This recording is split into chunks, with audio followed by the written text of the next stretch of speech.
So, question 16. How did you get on with this one? Let's find out. Okay, so it took me a while to read this question in the first place, but I had to read it a second time because I realized that I needed to properly understand what T meant. And when we look at the question, it tells us that T is the number of years after the cactus was bought.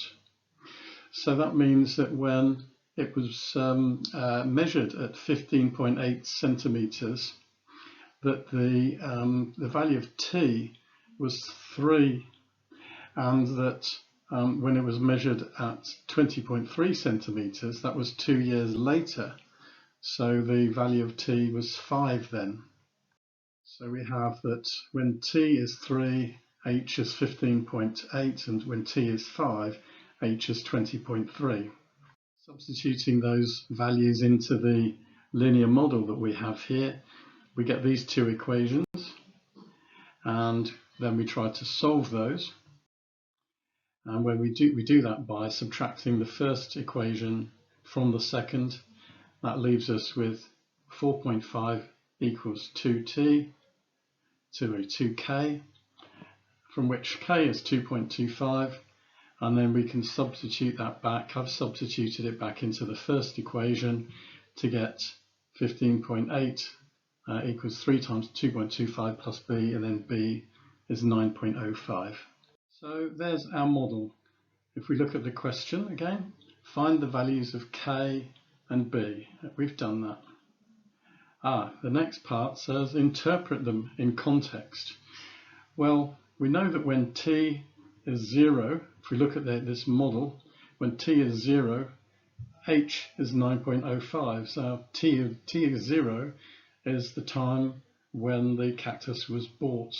So that's how tall the cactus was when it was bought. And every time t increases by 1, h will increase by 2.25.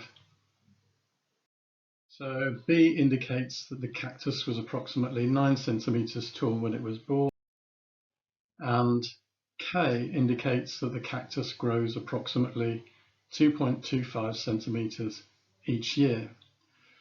So we've interpreted the values in context, but looking at the question one more time, we've got to comment on the validity of the model. What did you think? Some of you may have thought, yes, this is a perfectly valid model. Others may disagree. I think it depends on your point of view, really, and how far into the future you want to look. My understanding is that the model might be valid in the short term at describing what has happened and maybe what might continue to happen for a year or so, but it's unlikely to be valid in the long term because this cactus otherwise is going to grow as tall, taller than the house probably, which would not be a good thing. Anyhow, how did you get on with that question? Did you come to the same conclusion? Did you get the same values of A and B? If you did, then well done, and we'll go on to the next question.